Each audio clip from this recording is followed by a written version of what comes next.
The estate of the Blaze dynasty, a noble family leading the Fourth Knightly Order, is engulfed in flames. Armed men in knightly armor are attacking it. Panic spreads in the halls of the estate, and the servants flee to escape the fire. Irene, the daughter of the Count, a young girl with long golden hair, steps out into the corridor. Her brother runs up to her and shouts for her to leave, while he holds off the attackers and directs her to head to the Ardens. Men in knightly armor break into the estate, and the girl's brother engages in a fight with them, allowing his sister to escape. Coughing from the smoke, Irene runs through the burning estate. She hears crying and notices her little sister in one of the burning corridors, calling out to her. 20 years after the most dreadful night of her life, the heroine becomes one of the strongest knights on the entire continent. To achieve this, she has to go through a real hell. After the battle, only 2 people remain on the battlefield: Irene and her main opponent and enemy, King Pavelik. The tall gray-haired man stands directly in front of the female knight. Due to this man's fault and his greed, the Blaze family was destroyed. Irene's father and elder brother were hanged, and her younger sister died in the fire. Since then, revenge has been the only goal of the enraged girl. Pavelik immediately recognizes his opponent, stained with the blood of enemies, as a descendant of the Blaze family. He says that it is very commendable that Irene managed to get here, but she cannot defeat him even in the next life.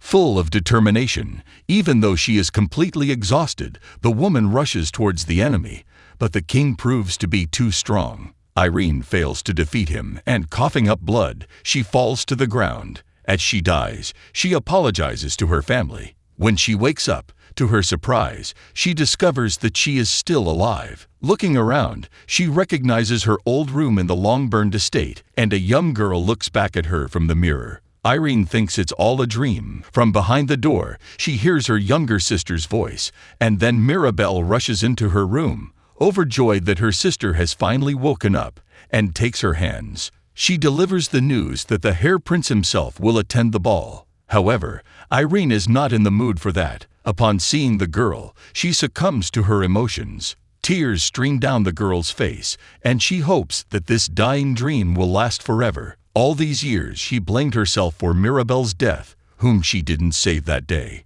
She embraces her niece, saying that she missed her very much. Feeling the warmth of the hug, Irene is struck by how realistic her dream is. Perhaps she has indeed died and gone to heaven, or somehow managed to travel back in time.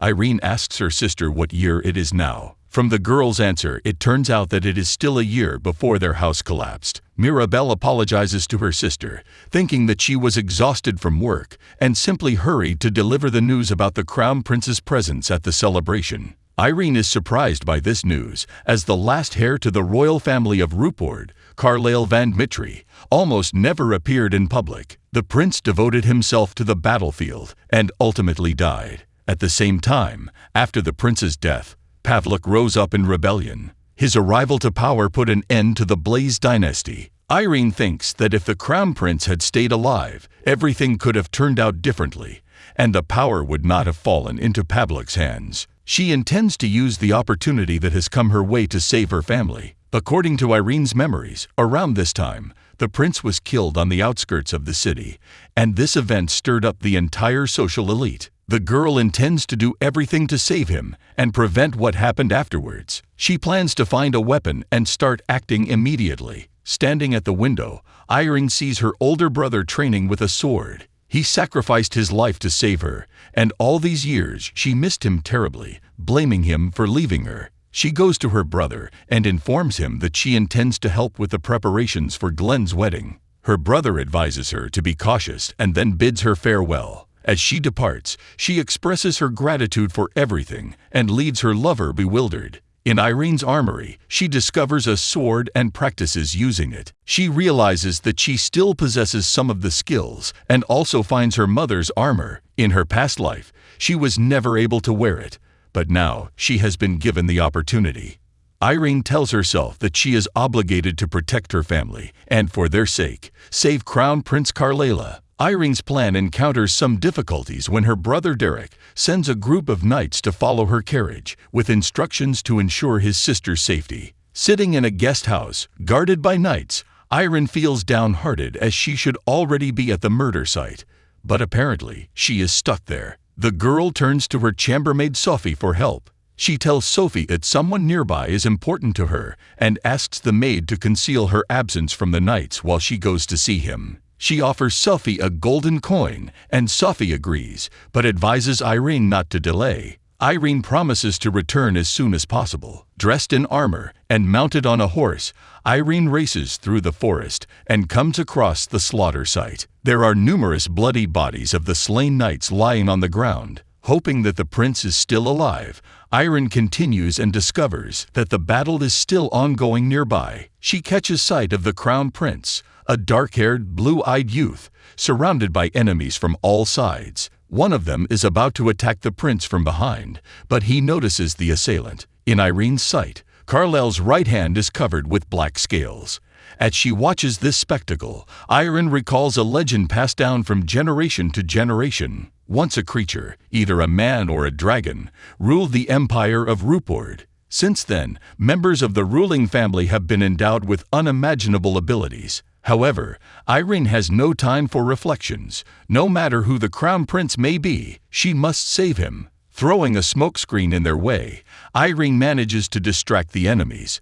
While neither they nor the prince's army realizes what is happening, the girl, riding up to the boy on a horse, reaches out her hand and calls for him to ride with her. She takes the prince away from the pursuit, but an arrow hits him in the shoulder. Irene, noticing this, looks at him in fear, to which Carlisle asks her to stop looking at him as if he were already dead. The girl asks him to endure and not make her worry about him, and together they ride away on the horse. Breaking away from the pursuit, they rest under a tree. Irene asks the crown prince to let her examine his wound, but Carlisle's shoulder looks unharmed. On his body, she discovers many scars from past battles and realizes that the rumors about his military exploits are true. The crown prince says he does not remember a knight among his saviors and asks why the stranger saved him. Irene understands that she must keep the prince as close to herself as possible and says that her goal is to marry him. Kneeling before him, she asks for his hand and heart. Having mistaken Irene, in her armor, for a young man, the crown prince replies that men do not interest him and no prophecy will force him to marry the first person he meets. Irene recalls the prophecy which foretells that the prince's wife will have a lonely and unhappy life and a similarly tragic death. This does not scare her, as if it is the only way to save her family. Irene is ready for such a fate. Removing her helmet, the girl is about to introduce herself, but Carlisle recognizes her first. He asks how she knew he was in danger and where a lady from a noble family learned to wield weapons. Irene replies that she secretly trains and simply went to practice where she wouldn't be caught. Surprisingly, the prince easily believes her. She asks if they had met before, and Carlisle replies that it doesn't matter since she doesn't remember, and what is more important is why she made him the offer. Irene replies that her family is loyal to the ruling family, and it would be an honor for her to help the prince ascend to the throne unimpeded. Her words amaze Carlisle, and the girl says that she is sincere in her desire to be by his side, and even if he doesn't want her as his wife, she will still help him. However, to Irene's surprise, the crown prince accepts her proposal. He asks if she knows about the future that awaits his wife, and what she will do if he becomes a monster. Carlisle tells her to think about it, and perhaps this is her last chance to escape, to which Irene replies that she is not concerned about that. The crown prince appears surprised, inquiring as to the reason why the young lady desires the title of empress so strongly. She responds affirmatively, but only if he were to become emperor, and promises to strive towards becoming something greater than a mere beautiful doll on the throne. Unexpectedly satisfied, Carlisle smiles and presses his palm to Irene's cheek. He implores her never to forget that she approached him of her own volition. Shouts can be heard emanating from the forest as the prince's subordinates search for him. Carlisle implores Irene to disappear so that nobody would suspect who she was, and promises to find her himself in 10 days' time. Upon parting, the young lady warns the crown prince to beware of Duke Lanina, his uncle, and the future king of Paveluka. Leaving Carlisle to ponder her words, a white dove flies into the window of the luxurious hall, adorned with white and gold. A middle-aged lady retrieves a note from its beak, looking displeased. A maid addressing her as Your Majesty inquires as to what has upset her, but the woman merely asks her to leave. She burns the message in the candle flame, announcing to nobody in particular that the mission to kill Prince Carlyle had failed, and vows that he would regret staying alive. Irina returns home in her carriage and immediately begins training. In addition to fencing, she decides to engage in physical exercise to become stronger. Last time, she lacked the necessary strength to defeat Paveluka. While running, she encounters her sister's fiancé, Derek. He is surprised that she has decided to train and reminds her that she even missed Glenn's wedding due to poor health, and it would be good for her to rest longer. Irina responds that she felt unwell because her body was too weak, and no matter what one does, physical fitness is crucial. The young woman leaves Derek to practice fencing, and he advises her not to overdo it since she has just started exercising. Irina sorts through the documents that have accumulated over the past few days in her office. Among the pile of other papers, she immediately recognizes a letter from Marquis Holland. Marisa Holland is the one who controls all the social life in the South. The letter mentions a forthcoming tea party. Such events are a matter of course for the daughter of a count. Irina picks out a dress from her collection, but cannot find anything suitable. Mirabelle enters the room, inquiring about what her older sister is doing. Irina explains that she is choosing an outfit that she can wear to the tea party. She read the letter too late, and there is very little time left until the celebration. The young woman considers having a dress made, but her younger sister replies that all the best workshops in the city are swamped with orders due to the presence of the prince at the ball. Mirabelle remembers that she has a suitable dress that she could simply alter for her sister. Irina objects, stating that her sister will not be able to wear her own dress. Mirabelle is not very concerned, but she asks for one small favor in return, to take her with her to the tea party. Mirabelle is a weak and delicate child with serious health issues from early childhood. She made her debut in high society, but has not appeared there again since, as at any crowded social event, the girl may become ill. Irene suggests to her sister to go to some other interesting place if she wants to have some fun. Mirabelle insists on visiting this reception, as the Marquis Shelby's daughter, Helen, whom many admired and envied for her beauty, will be there. Irene wonders what will happen to the beauty in the future. In her past life, she was interested in the fate of the aristocrats of the Rupert Empire, but for some reason, she could not find anything about the Shelby family. Mirabelle says she cannot forgive Helen for some offense, which Irene doesn't even remember. The girl plans to alter her dress herself and asks her sister to talk to their father, Count Alfred Blaise, who will return in the evening, to let her go to the tea party. Their father leads the Fourth Order of Knights and has almost no free time to spend with his family.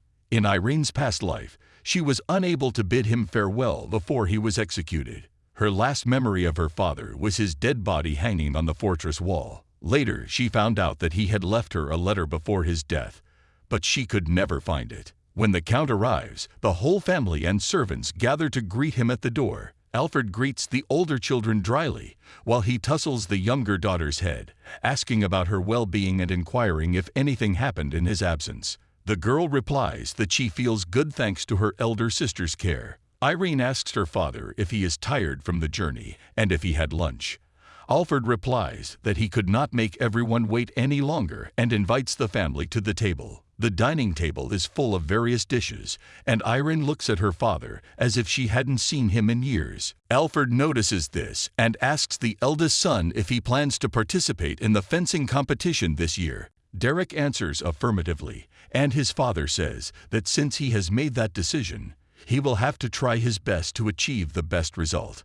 Irene notices that these two still communicate as dryly as before, but she is simply happy to see the whole family alive at the same table. Alfred addresses Irene, stating that if Derek performs well in the competitions, he will have to take on some work in the capital, and therefore, some of her brother's responsibilities will fall on her. Irene agrees, however, despite the fact that in the past, she considered her destiny to be homemaking, taking care of her father and brother, and caring for her sick sister. She is now a little hurt. In the evening, Irene comes to her father's study, knocking on his door. She announces that she wants to take Mirabelle to the tea party of the Marquis Holland. Father replies that although the girl has gotten better, it is unknown when the next seizure will occur. Irene tries to persuade him by saying that Mirabelle is also the daughter of a count and deserves to participate in society, especially since it is the girl's own initiative.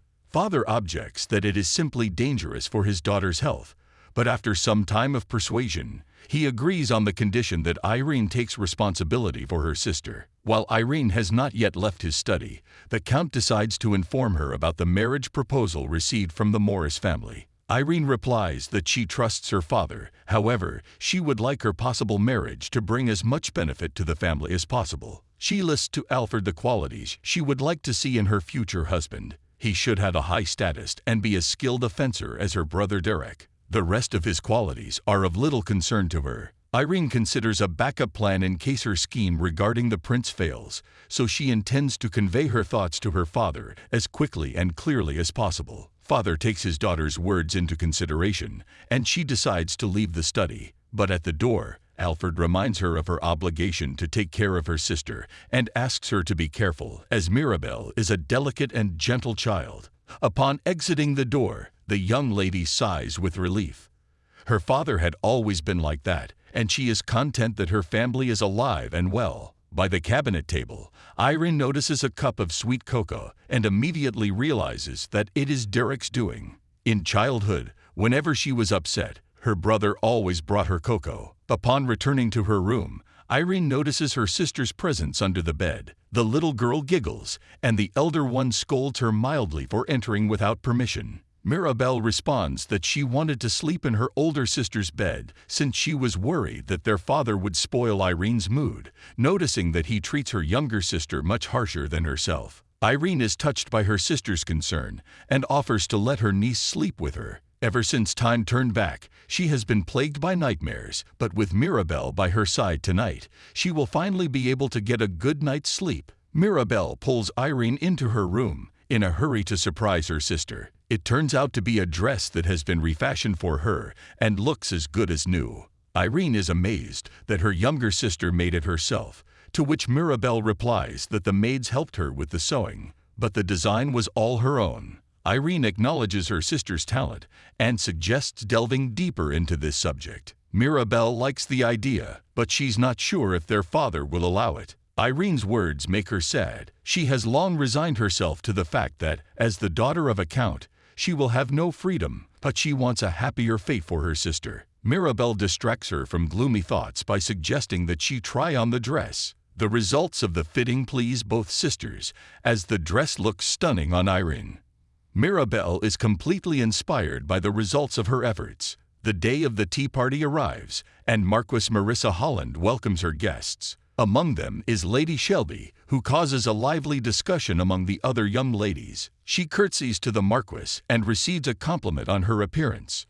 Upon the appearance of the Blaze sisters at the party, all eyes are fixated on them. Many guests see them for the first time, much to the chagrin of the Marquis Shelby, who is displeased that they have drawn public attention away from her. The sisters approach to greet the Marquis Holland, who notes that they have not attended events in quite some time. The servant informs her that all the guests have arrived and everything is ready for the tea party.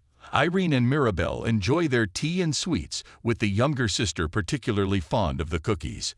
Unbeknownst to them, the Marquis Shelby has been glancing their way, discussing Irene's appearance with her friends. She decides to teach the girl a lesson, plotting something in her mind. Lady Shelby, together with two of her friends, approaches the table where the sisters are seated, ostensibly to greet the Earl's daughters. One of her friends discreetly tugs the tablecloth, causing their teacups to spill onto the tablecloth. Eleanor Shelby asks the maid to refill the sisters' cups, which have emptied due to her friend's actions. Irene remembers a similar incident in her past life, when Shelby had spiked her tea.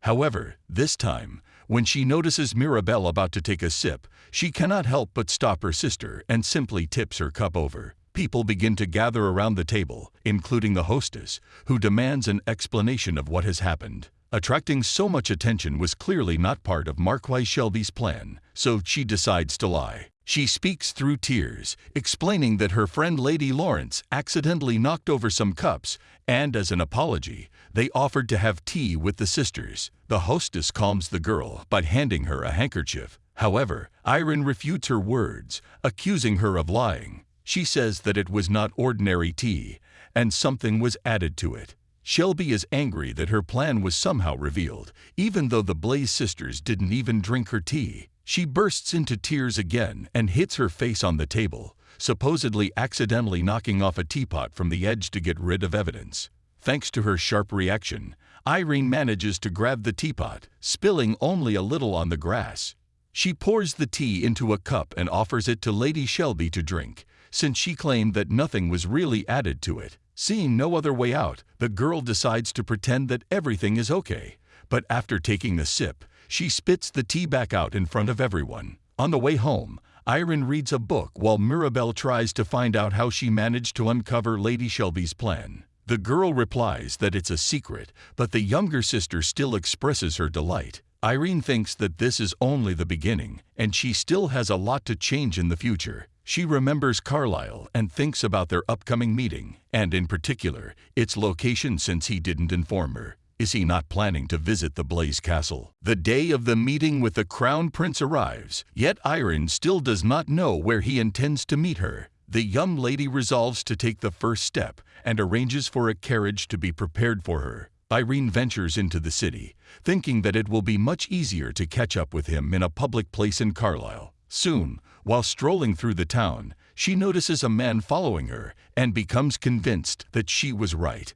However, she then notices another one, and another. In total, there are 7 of them. The young woman turns into an alley and, lifting the hem of her dress, retrieves a dagger attached to her leg with a garter. She intends to find out why she is being pursued. Someone's hand brushes against her shoulder, and she prepares to attack, but the unknown person intercepts her hand with the dagger and presses their finger to their lips. She recognizes Carlisle in him. The young man is clearly amused by what has happened, and he says that even though it is not what he expected, he enjoys this situation. Irene asks to be released, to which the prince responds that she should stop looking at him as if he were some sort of scoundrel. He explains that he had no choice, and as soon as Irene left the Blaze Castle, people started following her. The young woman asks if Carlisle knows who the pursuers are, to which he responds that they should find a better place to talk. Carlisle takes Irene to one of the houses and pours tea for the 2 of them. The young lady asks about his injury, making sure that the Crown Prince is in perfect health. Carlisle allows her to ask any questions, and she asks when he started following her. The young man objects, saying that he wasn't following her, he was merely protecting her. Irene is not entirely satisfied with his answer and wants to argue that if he intends to catch the pursuers, she will do it herself. Carlisle reveals that one of the people pursuing Irene was a knight who served her family. The young lady, who intended to hide her skills for as long as possible, thanks the Crown Prince and bows her head in gratitude. Carlisle lifts her up, clasping his fingers under her chin, reminding the girl of who she is now, and tells her she should no longer bow to anyone. The Crown Prince reports that in addition to the people he ordered, there were also Shelby family mercenaries among the pursuers. Irene recalls a recent incident, thinking that the Shelby family's daughter holds a grudge against her, despite it being only Irene's fault in what had happened. Carlisle asks if she has any other questions, and Irene remembers what she has long wanted to ask. They have never appeared together in public, and it would be strange if they suddenly announced their engagement. Therefore, the girl suggests creating a convincing story about their relationship. Carlisle asks again if Irene has any questions, and she does not understand what other question he wants to hear from her. The Crown Prince says that although he does not feel anything when looking at his future wife, sometimes he feels an irresistible desire. Irene does not understand what he could mean. She asks him to pretend to love her until he takes the throne, as she wants him to become an emperor, and for her ascension to empress to have no objections. The Crown Prince asks if she means she thirsts for power, and Irene confidently replies that she does. After all, she needs power to stop Paveluk. Carlisle demands a condition. He wants their marriage to be genuine, not false, which means that as husband and wife, they must sleep together. Irene is perplexed. In her previous life, she had no relationships with anyone, as she was so consumed with revenge that she had no time to fall in love. Now, however, she is forced to sleep with someone. The Crown Prince notices the girl's reluctance, and she responds that it is still too early. She wants to be not only Carlyle's wife, but also his secret weapon. The young man accepts her offer, but notes that after becoming empress, Irene will only be his wife. The girl does not expect this, but she accepts his reciprocal proposal. The prince tells her with a smile that in the future, he would like to have children together, and if they have the same fair hair and crimson eyes as his bride, perhaps he could love them, even though they are his own children. Irene does not understand the meaning behind Carlyle's words, as everything sounds as if he will not love his own children otherwise. The young man requests to be called Carlyle, as they are pretending to be a couple in love. It would be strange if Irene continued to address him as Your Majesty. The girl is embarrassed, but promises to call him by his name, but not in public, as they may be watched. Agreeing to the young man's conditions, she addresses him by name for the first time, and in a familiar manner. Meanwhile, the servants of the Blaze family are busy hanging out laundry. Sophie, the chambermaid, remembers that despite Irene's help, she was unable to change her mistress's attitude towards her. She considers her mistress to be frivolous, as she went out to meet some man in the middle of the night, and is not afraid that he will reveal her secret. The second chambermaid, Mary, notices that Sophie has been somewhat careless with Milady since the last trip. Sophie, feeling more offended, replies that Milady owes her and calls Irene shameless because during that trip Milady went out to meet a man in the middle of the night and did not return until dawn. Moreover, she did it every night during Sophie's service. Sophie complains that Irene treats her poorly, and if Mary were in her place, she too would not keep everything a secret. Sophie herself considers revealing the secret as Irene's payment for her attitude towards her. Carlyle approaches the matter with seriousness and drafts a contract which includes the following provisions. Firstly, both parties commit to publicly pretend to be in love. Secondly, both parties shall not sleep together until Irene becomes queen. Thirdly, both parties agree to address each other by their given names. And fourthly, both parties shall dine together unless a special event precludes it. He asks if the young lady wants to add anything, and she reminds him that she wants to be Prince Pavlik's secret weapon. The young lady remembers that Pavlik must soon lead a rebellion. She declares that she does not only want to be his partner, but also intends to protect Carlyle with her sword. The Crown Prince is uncompromising. He does not want his future spouse to expose herself to danger. Irene claims that she is willing to sacrifice everything for her marriage to the prince and tries to persuade him to allow her. In exchange, she promises to grant Carlyle any wish he desires in the future, and this condition pleases the young man. However, she must stay close to him to protect him. The Crown Prince adds the final fifth clause to the contract, and Irene signs it. However, she asks what will happen if she cannot fulfill one of her conditions. Carlyle evades the question, but he takes a promise from Irene that she will not despise him, no matter what he does to her in case of a breach. In turn, he promises to do anything to make up for his part of the contract if he violates it.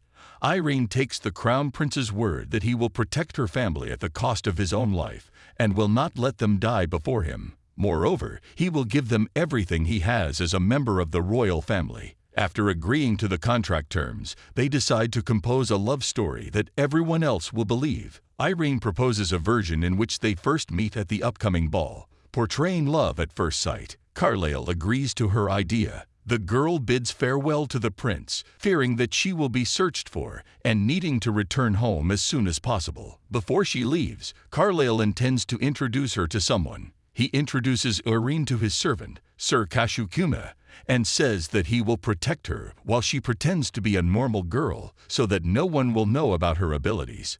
The girl greets her new bodyguard and introduces herself to him. The boy remains silent in response. Carlyle informs her that he is not very talkative, so his presence will not bother her. As Carlyle bids farewell to Irene at the carriage door, he kisses her hand and asks her to be careful. Sir Cashew escorts her home in the carriage, and the girl wonders if His Highness is always like that. The boy replies that he has never heard anything like that before.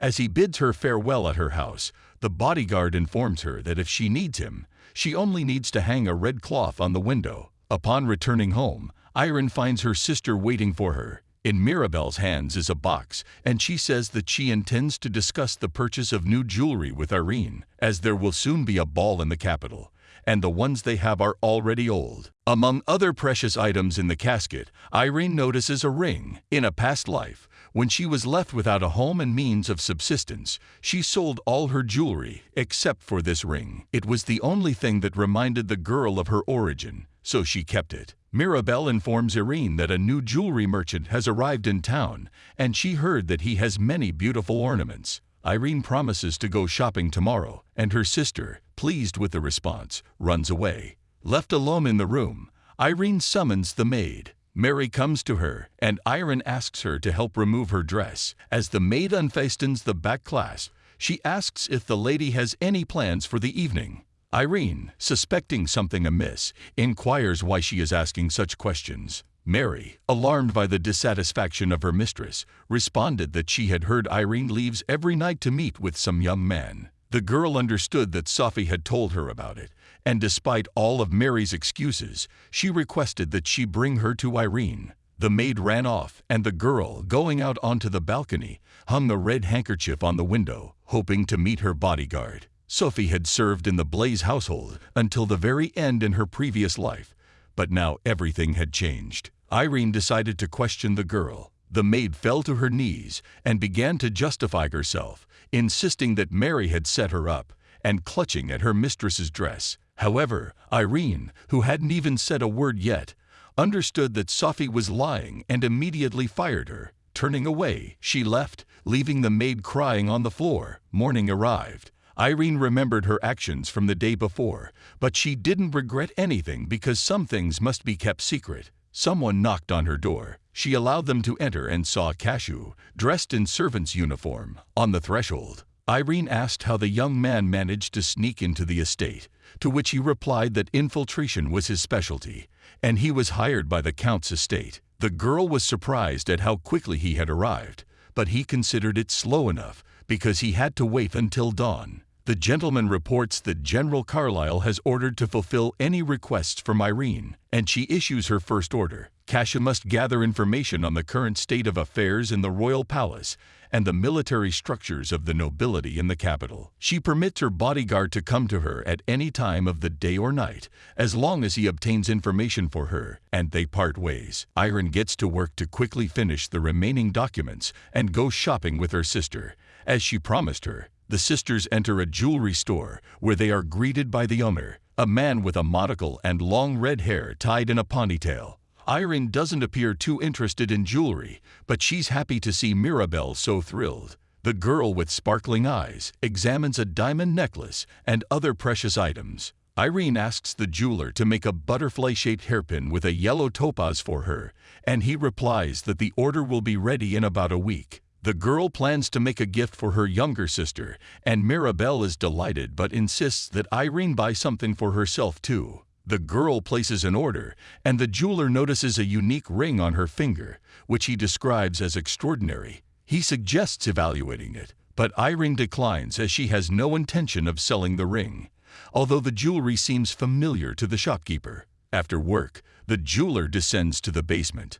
Addressing the person wearing a hood, he instructs him to inform His Holiness that he has found something similar to what he was looking for. He believes that it's better to be sure about dubious matters. Upon awakening in the morning, Irene summons Mary and requests the maid to prepare a bath for her. She notices that the maid looked quite despondent after Sophie's dismissal, but now her strength has returned. While helping her mistress dress, Mary informs Irene that the Count had left for the capital on urgent business last night and requested that his daughter be informed of it. Irene is somewhat disheartened. She had wanted to spend time with her father, but he is, as usual, preoccupied. Sitting at her desk, Irene studies various papers containing information on influential people in the empire before heading to the capital. Currently, the most influential person in the empire is Empress Ophelia, who expanded her influence while Emperor Sullivan was ill. Pavel luck also falls under her power. If all the forces holding the empire together were divided into 10 parts,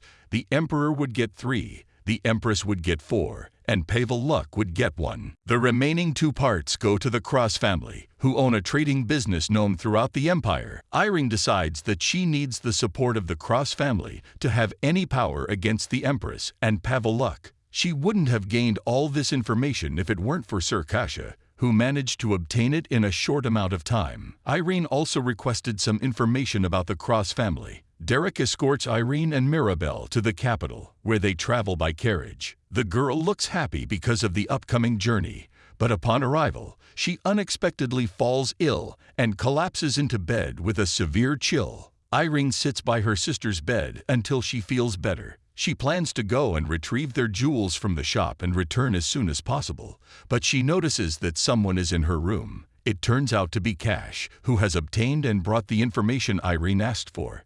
However, she wasn't in the room, and he decided to hide. He is surprised that Irene immediately knew he was there, but she is not willing to reveal her secrets and leaves it to his imagination. The girl retrieves information about the Cross family from the boy and asks him to wait for her in the room, to which he agrees. Cash gives Irene a means of alerting him in case of danger. Carlyle invented it himself. Irene promises to return within 10 minutes and bids farewell to the boy. While waiting for the girl in the room, Cash notices Mirabelle at the slightly open door. The girl's condition has worsened, and she has gone to her sister's room, barely reaching the door and sitting on the floor. Cash asks what's wrong with her, but the girl is too surprised to see a stranger in the room. Leaning towards Mirabelle, the boy asks what he can do for her. The girl responds that there must be a painkiller somewhere in the room. Cash finds a bottle of pills in the drawer and gives her one. Mirabelle expresses her gratitude towards him for his assistance. However, she is still feverish. She gazes upon the dark-haired lad and concludes that he resembles her plush teddy bear. The young girl extends her hand to touch him. Irina collects her gift for her sister from the shop and settles her bill with the jeweler. The man tries to delay her, albeit briefly, but she hastens home. He introduces himself as Bartory Koban and accompanies her to the door, expressing the hope that she will return. En route, Irina notices that someone is tailing her. The young lady realizes that she doesn't have enough time to retrieve the dagger concealed in her boot. However, she does have a hairpin in her hair, and once again, Carlyle intercepts the girl's raised hand from behind. He informs her that he came to see her and asks where she is heading. Irene replies that she is going back to the hotel, but Carlyle offers to accompany her. Irene objects, fearing that someone might see them together, but Carlyle is unconcerned and declares that he would like to be in a situation with her that would cause a scandal. The girl reminds him of their fictional love story with the ball meeting. To this, the boy remarks that spending time with his fiancée is harder than engaging in combat. He claims that he will not do anything that Irene would not like, but he intends to be with her now. Unexpectedly, the girl takes the prince's hand and invites him to follow her. In one of the shops, she buys a cloak that could hide Carlyle's identity, as she does not want to part with him so quickly, which she directly communicates to him. The boy says with a smile that he did not even conceal his identity in the midst of a battlefield.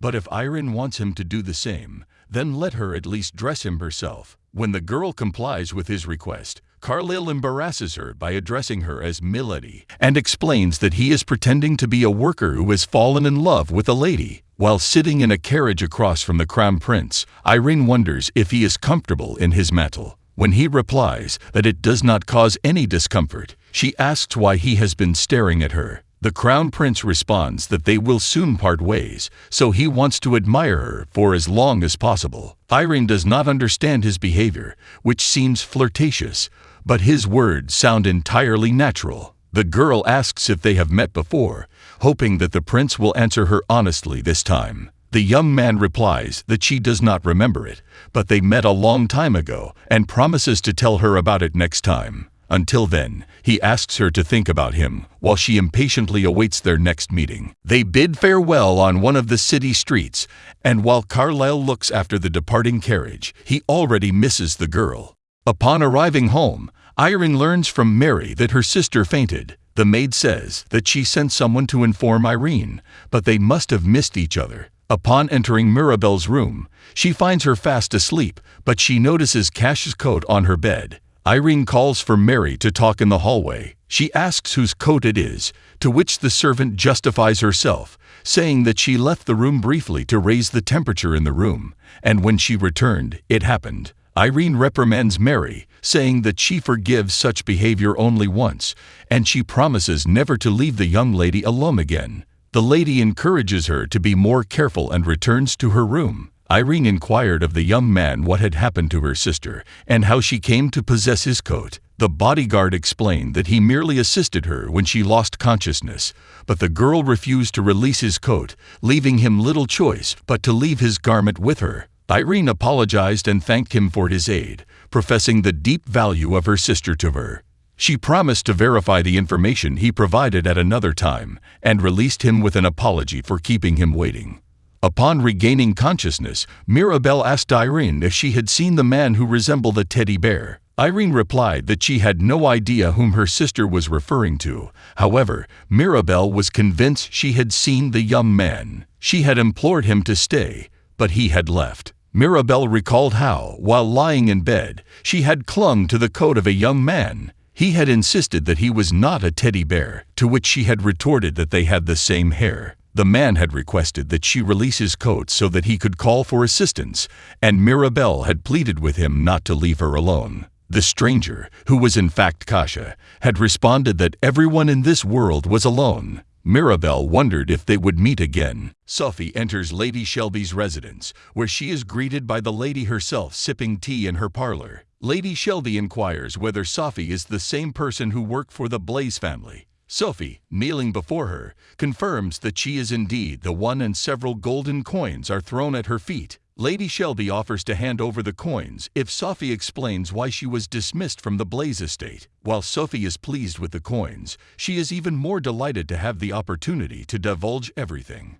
She reveals that she discovered her former mistress sneaking out every night to meet with an unknown gentleman and was fired for threatening to expose her. Lady Shelby is thrilled with the information she has received and asks Sophie to rise and tell her everything she knows about Lady Blaze. Before continuing her journey to the capital, Irene decides to review the documents about the Cross family. The patriarch, Evans Cross, is over 60 years old and possesses impeccable influence over the business empire, but shows little interest in politics. Irene ponders on how to persuade this influential man to her side and intends to gather more information about him upon arrival in the capital. Mirabelle recovers, and the sisters resume their carriage ride. The younger sister admires the scenery from the window, while the older sister observes her attentively. Irene is delighted that Mirabelle is feeling better and seems to have forgotten about the incident with Sir Cachet. However, since that day, the little girl has been dressing her beloved teddy bear in a coat similar to the one worn by the gentleman. Mirabelle distracts her sister from reading by showing her beautiful white flowers outside the window, and Irene relishes the opportunity to leisurely enjoy the landscape. She dreams that this moment will last forever,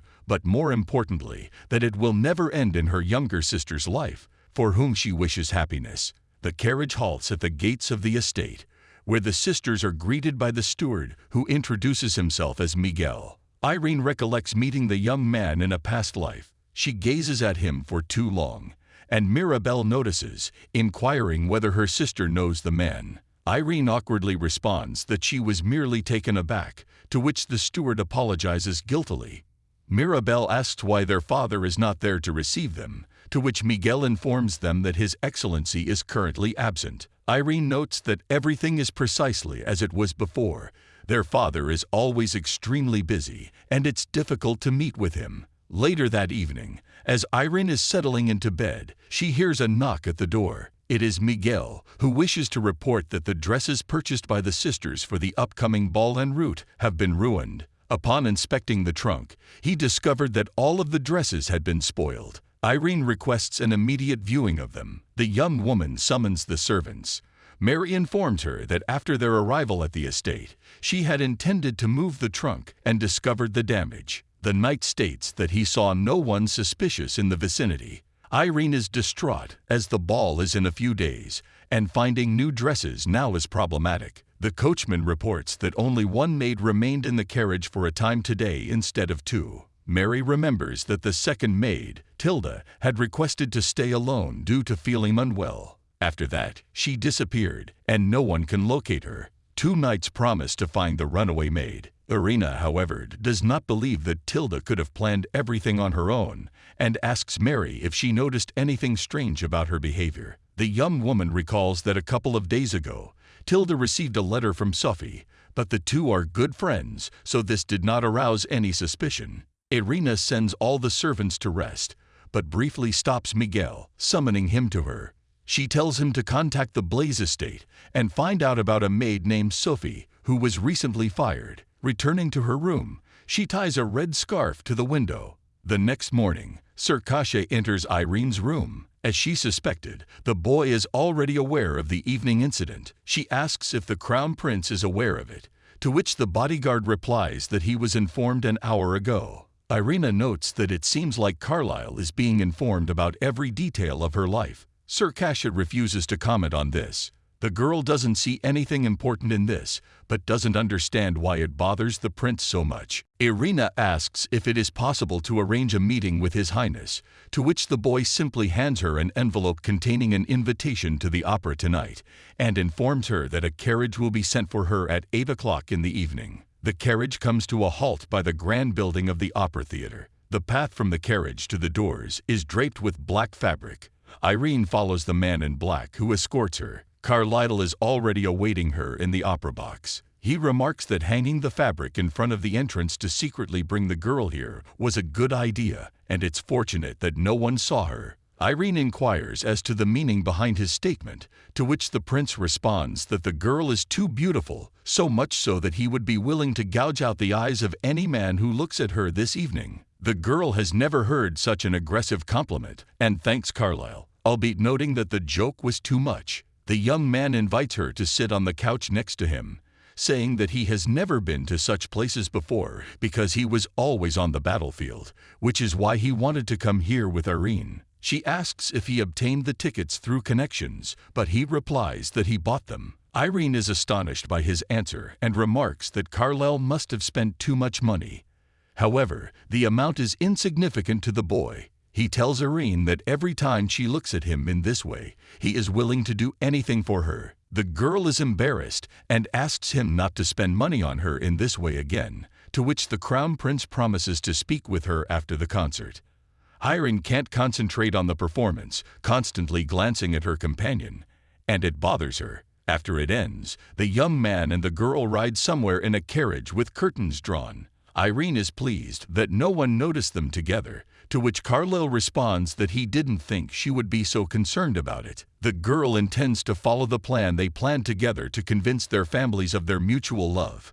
The Crown Prince seems much less concerned, telling her that the ball is just around the corner. When asked where they are headed, the boy replies that they are going to dinner because they have never really had dinner together before. Upon arrival, it was discovered that Carlyle had rented an entire restaurant for the two of them. The Crown Prince noticed that his companion did not seem to like the place very much, as her face had looked gloomy since their arrival. The girl honestly responded that everything was overwhelming her, and she was worried that the young man was too extravagant. In addition, she mentally noted that Carlyle was behaving too naturally, as if he had a vast experience in relationships. Perhaps he was using the same tricks on her that he had used on many girls before her. Carlyle claimed that he had won countless battles, and asked Irene what she thought his profits from his victories were spent on. He said that it was not so simple. Many people regarded the status of a prince as noble, but in reality, it all depended on the blood of his mother. Carlyle's mother had come from a servant background, so his position as an heir was not very stable. The Crown Prince shared with the girl that he had no one he could trust and rely on, so he did not present all the profits from his victories to the court. Irene was intrigued to learn more about Carlyle for the first time. She had not realized that his life was like this, and she could not imagine how the young man was managing it. Meanwhile, an elderly man ran down the street. He was overjoyed because he had witnessed a potential scandal. The daughter of Count Blaze was dating a wealthy aristocrat whose face the man could not see, but the fact of their meeting was already a huge sensation. He hoped to obtain a large sum of money from the noble lady through blackmail. However, his plans were not meant to come true. A dagger was thrown into his back by someone. Circassia stood over the man's body, dressed in a long cloak. He explained that his general had ordered him not to let the man escape this time and asked not to blame him, as such was life. Irina reminisces about her date with the crown prince at the opera. She was enchanted by the performance, and Carlyle suggested they attend operas together more often. The girl noticed that the young man was not as enthralled with the concert, to which he replied that at least she enjoyed the operas. As she sat in the restaurant enjoying her dessert, Irina pondered this. Looking up, she met Carlyle's gaze. She confessed that she felt embarrassed when he looked at her like that, to which he replied that only she caught his attention. The girl decided to remind him of his promise to tell her about their first encounter. The crown prince tried to avoid answering, but eventually agreed that the promise was worth keeping. He said that he saw her in the courtyard when he was 13 years old. Irina found his words unconvincing since she was a child at that time and spent most of her childhood in the southern Blaze estate, only visiting the palace a few times. She was surprised by the simple answer and did not entirely trust Carlyle's words. Despite not remembering anything, Irina was convinced that there was more to the story. She asked why he was so kind to her if their meeting was so insignificant. His motives were unclear to her. The prince replied that he could only hint, and the girl promised to remember everything else. Carlyle asked Irina if she had another question for him, such as about her ball gown. The young woman, upon recalling her misfortune, inquires if there is any boutique nearby where she could find a suitable dress. Carlyle responds negatively but informs her that he will send it to her himself. However, he has a condition. Irene must wear the dress he selects for her. Their conversation is interrupted by one of the crown prince's men, who arrives with important news. Kun has obtained the Marquis's rat, but another unknown rat has simply vanished.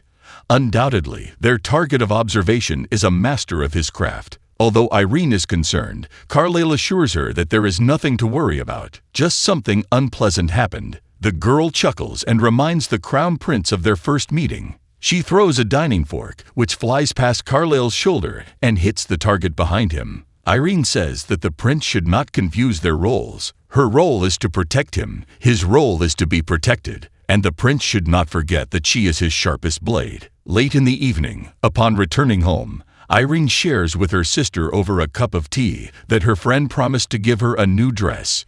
Mirabelle is pleased that they will be able to attend balls and says that her friend must be a very good person. Irene sincerely agrees with her words.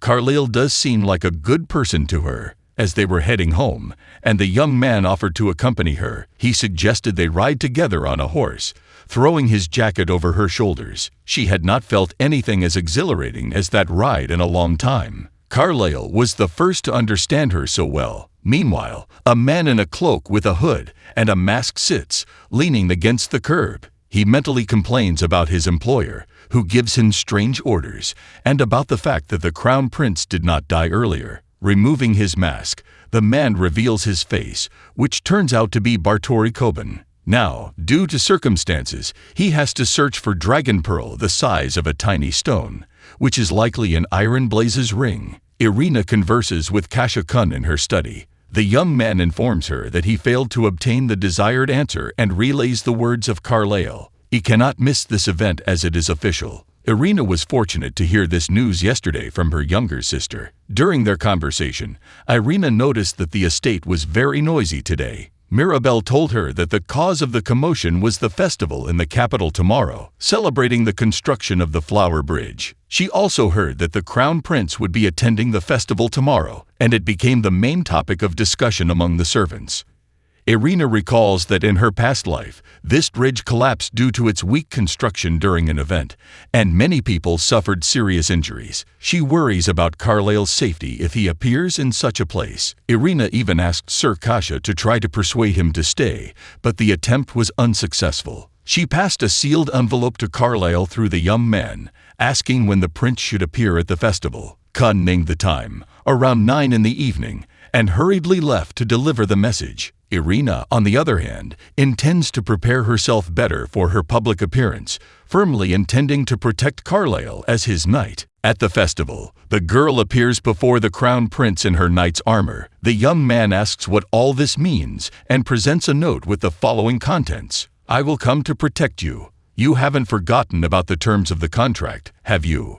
She reminds that according to the fourth condition of the contract, she is allowed to be his knight. Carlyle still doesn't understand why the girl decided to embark on such a risky and dangerous adventure. However, this is precisely why Irene believes that her presence here and now is more necessary than ever.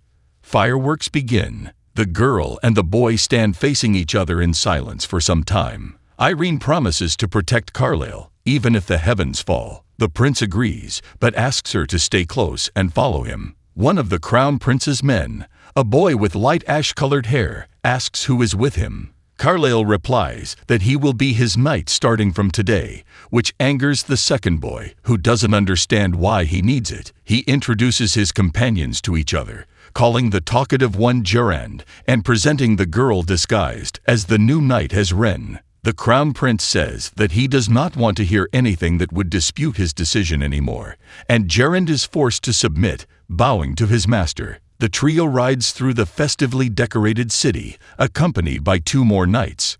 Irene wonders about the true reason for the bridge collapse. It is unlikely that it could have collapsed on its own. Probably someone set up this incident, and she intends to find out who and why. Two knights riding on either side of Irene are dissatisfied with the appearance of the rookie and the fact that they have been ignored. Irene does not intend to pay attention to them, as she has a more important task: to evacuate people from the bridge. She breaks away from the pair, and the path is blocked by a third knight, who intends to teach the rookie a lesson. One of the other two knights intervenes, reminding him that Rena personally brought the crown prince here, and they cannot just take and beat him. The entire group is stopped by a man in a white uniform, exposing her by saying that if they do not confirm their identities, further passage will be forbidden. Carlyle reacts indifferently, while Irene attacks the man in anger, knocking him off his feet with her horse. She points her sword at him, and he asks if she knows whose knight he is. The girl replies that she doesn't care, but she knows for sure that the man dared to draw his sword in front of the crown prince. In front of the astonished Carlyle, Gennard, and the knights, she threatens the insolent man with death, ordering him to leave on the count of 3 if he does not wish to part with his head. Holding the blade of her sword at the man's neck, Irene begins to count to 3, but Carlyle stops her on the last number. The man intends to attack the unknown knight, but the crown prince orders him to leave. Carlyle and Irene ride ahead of everyone else, and the boy says he is amazed by her behavior. Today he saw another side of the girl. She, in turn, accuses him of excessive recklessness, in which he exposes his neck to someone else's blade. The crown prince tells her not to worry, as he has no intention of dying. Irene asks him not to be so overconfident. In her past life, Carlyle had already died. Whether jokingly or seriously, the crown prince claims that monsters cannot be killed easily, and this is even stated in fairy tales. Irene counters that while killing them may not be easy, they only have one life. Carlyle agrees that arguing with this girl is pointless. He says that the knight whom she threatened to kill seems to have some connection to Anita's house and the emperor's family. The girl asks whether she should return and kill him, to which the crown prince smirks and says that she seems to truly fear nothing. Carlyle and Gennard dismount from their horses, and the man in black invites them to follow him. Irene says that she has lost something on the way and must go search for it, but promises to try to return as soon as possible. Gennard is angry with Irene's recklessness, but the prince releases the knight without further questions, piercing his companion with a look that apparently surprises him with how much leniency is given to a newcomer. Irene goes to check the bridge. She finds no traps and is about to return, but notices that an explosive is attached to one of the bridge supports. Next, she notices a group of people whose faces are hidden by hoods and masks, who are planning to set up more explosives, and overhears their conversation in which they discuss the need to make sure the bridge completely collapses. Irene precisely attacks one of them with an arrow to the back, attracting the attention of the others. One of the men tries to attack her with a knife, but the girl strikes him with a knee to the stomach and throws him off the bridge. She unsheathes her sword, preparing to fight the rest, and dispatches each of the attackers. The battle reminds Irene of her former life in knightly service.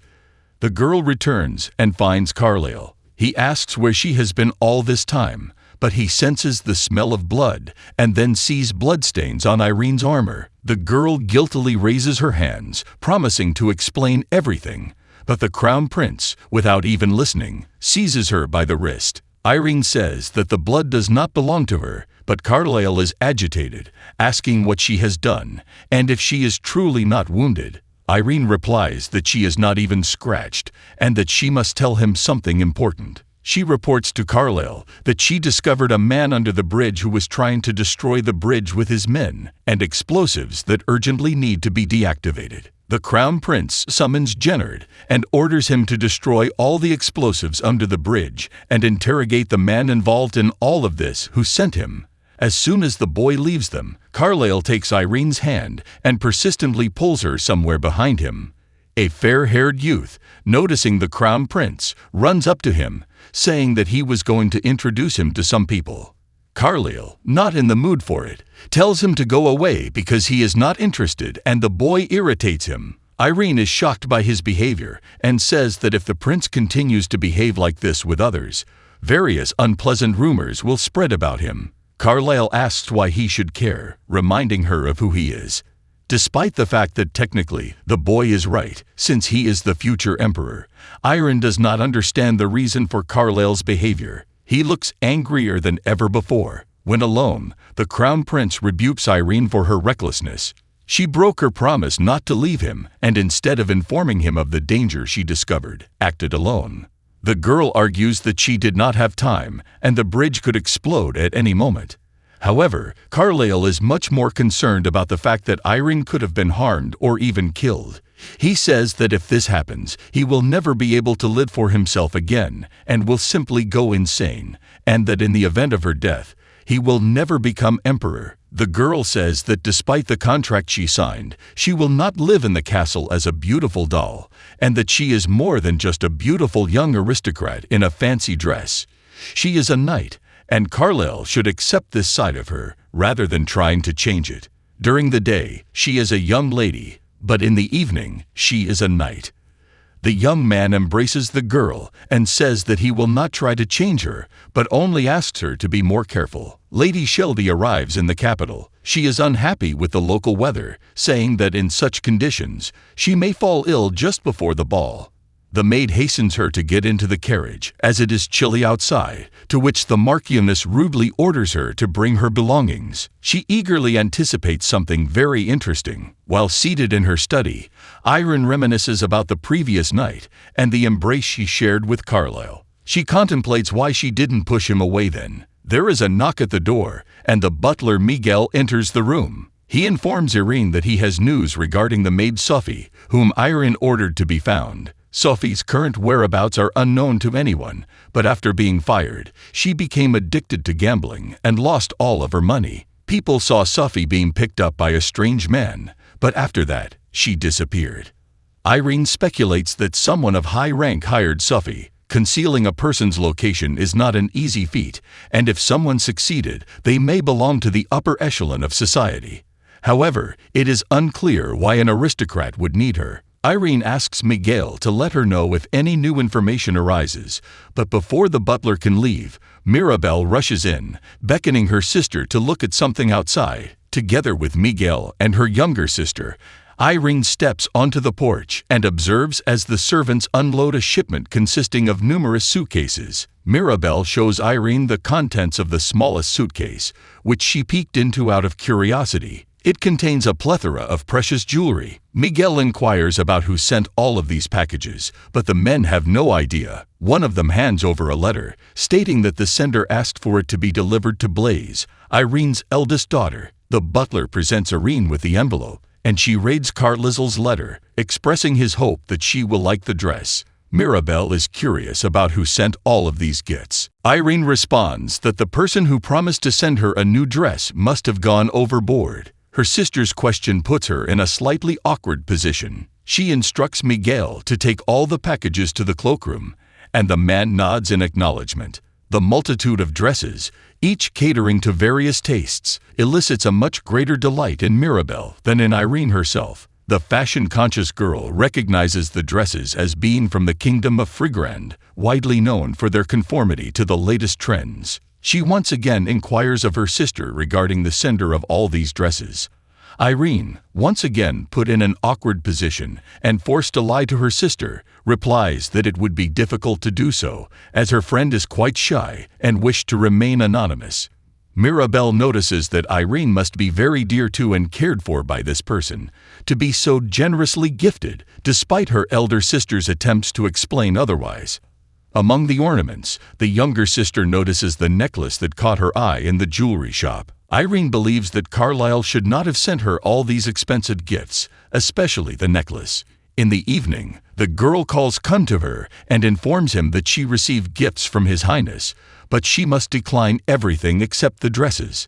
Sir Kasha objects, saying that his general promised to execute him if he dared to return anything from the gifts. Irene thinks he is joking, but the boy is serious, as always. He also relays Carlyle's message that he wishes to see her in the necklace and one of the dresses he sent. Irene is perplexed. Does the prince want her to be crowned the queen of the ball? At the royal ball, there is a tradition in which the most beautiful girl at the ball, chosen by the voting results, is crowned queen of the ball and presented with a special ornament as a gift. This title is considered a great honor, but Irene knows from her past life that she will never receive it. The young lady asserts that Carlyle has misplaced his hopes in the wrong person and requests Kasha to convey to him that he has sent her too many things. In response, Kasha passes on to her Carlyle's words, which he had requested to be conveyed verbatim if the young lady were to begin refusing gifts. They read, "Keep your promise." After this, Irene releases Sir Kasha, who leaves the room through the window. The next morning, Mirabelle takes Irene's measurements to adjust a dress sent by Carlyle. The older sister asks the younger if she has ever considered studying in Frigrand, and if she would agree to go there if she had ample funds and permission from their father. Mirabelle replies that she has never thought about such a thing, and Irene suggests that she ponder it, promising to do something about it if possible. The evening of the ball arrives. The Blaze sisters' carriage stops at the castle, and a maid escorts them to the event hall. The Blaze sisters, Irene in a pink dress and Mirabelle in black, are causing discussions and whispers among the ball guests. The elder sister ponders over what could be wrong with her exquisite dress, for if there were any flaws, the younger sister would surely have noticed. Mirabelle, on the other hand, takes pride in her sister and rejoices in the attention she receives. Approaching the sisters is Marquise Holland, with whom they had tea. She is pleasantly surprised to see the girls at the ball and also notices the necklace of red diamonds around Irene's neck, complimenting her on her attire and beauty. The Emperor and Empress themselves arrive at the ball. After greetings, the Emperor announces that they are celebrating the prince's return. The Empress notes that His Majesty will surely be overjoyed to have the crown prince back, to which he agrees, saying that he is indeed very happy. The Emperor introduces the main guest of the ball to the guests, and Carlyle comes out to his father in a luxurious white suit. The latter wishes his son a good time at the festivities. Some of the girls present at the ball whisper to each other about how exceptionally handsome the prince is. However, everyone remembers the prophecy that lies upon the crown prince, and nobody wants the fate that is destined for his future wife. Irene observes people's reactions and worries that his appearance did not garner enough positive responses. Mirabelle, on the other hand, remarks that Carlyle looks like a prince from a fairy tale, and the elder sister's heart is eased.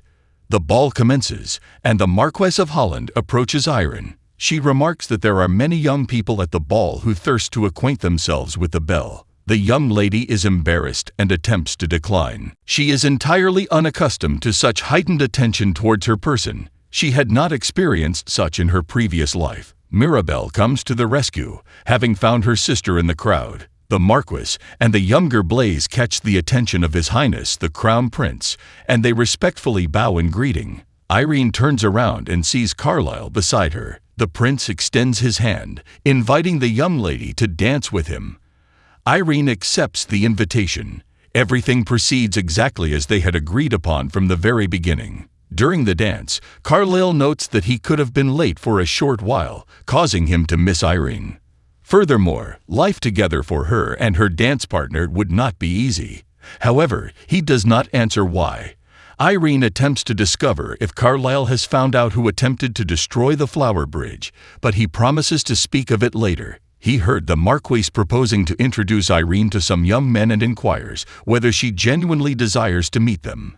Irene asks Carlyle if he opposes, but he evades the answer, and the young lady responds that she would not do anything that would displease her companion. The gentleman is pleased to hear this. They stop and thank each other for the dance, bowing. One of the gentlemen present at the ball immediately approaches Irene, inviting her to dance. However, Carlyle politely but firmly informs him that Miss Blaze already has a partner for this ball, and it is he. The young man apologizes and bows to the couple. Irina notices the present ladies looking at them, whispering about the couple. At this rate, rumors of their relationship will quickly spread, which means everything is going according to plan. She invites Carlyle to share a glass of wine together. The girl asks if Carlyle is pretending now and says that people will check their love anyway. However, it seems that the guy was really jealous. Irina informs that she is going to search for her brother, but she notices Pavelik among the crowd. She instantly remembers how this man deprived her of her hand and killed her at the end of her previous life.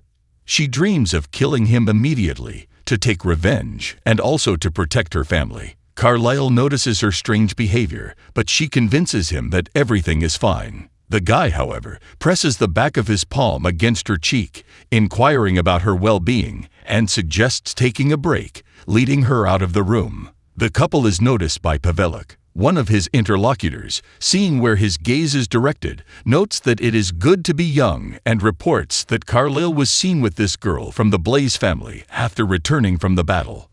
Carlyle leads Irene to the garden and, after seating her on a bench, inquires if she is all right. Irene expresses her gratitude for Carlyle's care, but he insists that she tells him what has happened to her. Irene realizes that the prince simply will not believe her if she tells him everything as it happened, and decides to lie by blaming her dizziness. Carlyle checks her temperature with his hand, and Irene, embarrassed, tells him that she does not like such touches. The young man asks why she refuses his help, even when she is about to faint. Irene reminds him that they are in a contractual relationship, and their feelings are false. The crown prince says he will remember these words. Irene tries to return the necklace to him once again. Despite his promise, she feels constantly indebted to Carlyle for his expensive gifts. The young man offers to settle the debt, saying that the only thing he needs is for her to tell him the whole truth. Irene cannot reveal everything and responds with Carlyle's own words that she will remember it. She promises to use his gift to become the Hair Princess, and that is the best way she can repay Carlyle. The girl is determined to stop Pavelik. She once again asks who tried to destroy the bridge, hinting at her suspicions towards Pavelik. Carlyle notes that it seems that his uncle is causing Irene unrest, and Irene shares her concerns about the Grand Duke's desire to seize the throne. Despite this, the Crown Prince is convinced that his brother Redfield poses the greatest danger. Empress Anita and her family want to see him on the Emperor's throne, as unlike Carlyle himself, Redfield is the son of Empress Ophelia. Carlyle's words make Irene think, in her past life, Ophelia was killed by Pavelik, and is it possible that there is a future in which she remained alive? The prince promises Irene that from this day on, she will be the center of his attention, and asks her to be careful with the empress. The girl promises not to let the prince down, and plans to return to the castle where her sister is waiting for her. Carlyle notices that Irene must love her younger sister very much and invites her to go together. He extends his hand, and the girl takes it. Such touches seem much more pleasant to her, but she shares with the prince that everything around her seems strange. He says they should be more patient and notes that the necklace looks incredible on her. The girl thanks him for the unexpected compliment. Returning to the hall, she sees Lady Lawrence next to her sister, one of Lady Shelby's friends who helped her with the tea incident. Irene decides to behave as usual and friendly asks what they are doing here together. Mirabelle explains that Miss Lawrence approached her to apologize for that incident, and she forgave her. The girl apologizes to Irene as well, and she generously responds that all grievances are in the past and should be forgotten. The host, a young man with black hair tied with a blue ribbon, catches the guests' attention with a ring in his hand and announces that it is time for the main event, the selection of the ball queen. He invites 3 candidates with the most votes to the stage, and Irene is surprised. In her past life, there were only 2. The first candidate to be announced is Lady Julia Necrency, a beautiful woman with delicately blue hair and bright blue eyes, dressed in a blue gown. The second is Lady Ellen Shelby, and the third and final candidate, the host announces, is Lady Iron Blaze. Mirabelle is incredibly pleased to hear her older sister's name on the list, but for Irene, this comes as a surprise. The three candidates are invited onto the stage. The host announces that the queen of tonight's ball will be crowned with a luxurious tiara. The second Prince Redfield, a red-haired young man in a crimson tunic, comes onto the stage and expresses his desire to personally award the winner. The host gladly grants him this privilege. Irene is even more surprised, as in her past life, there was no second prince at the ball. The young man asks the ladies to turn away and begins the award ceremony. This ends the first part of the retelling of the manhwa. Like and subscribe to the channel to be the first to know about the continuation of this story. You can also watch other interesting retellings on this channel.